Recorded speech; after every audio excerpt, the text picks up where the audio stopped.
నమస్కారం. ఈటీవీ 360కి స్వాగతం. ముందుగా ప్రధానాంశాలు. బ్లోఅవుట్తో భయాందోళనలో కోనసీమ వాసులు. కాలిపోయిన 500 కొబ్బరి చెట్లు, మంటలను ఆర్పేందుకు ఎడతెగని ప్రయత్నాలు. పచ్చని ప్రాంతాన్ని బెంబేలెత్తిస్తున్న చమురు దుర్ఘటనలు.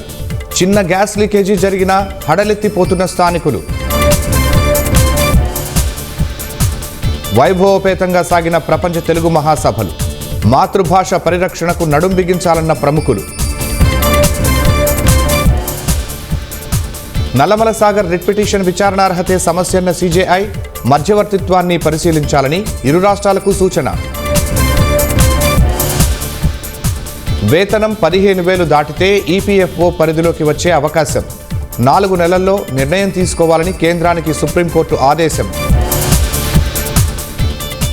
న్యూయార్క్ మాన్హాటన్ కోర్టు ముందుకు మదురో దంపతులు. డ్రగ్స్ రవాణాకు పాల్పడలేదంటూ వాదనలు.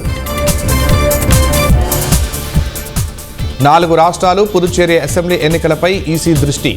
పోలింగ్ సంసిద్ధత, భద్రతా ఏర్పాట్లపై సమీక్ష. అరుదైన వంగడాలతో ప్రకృతి వ్యవసాయం, విత్తన నిధి ఏర్పాటుతో చిత్తూరు జిల్లా రైతు ఆదర్శం.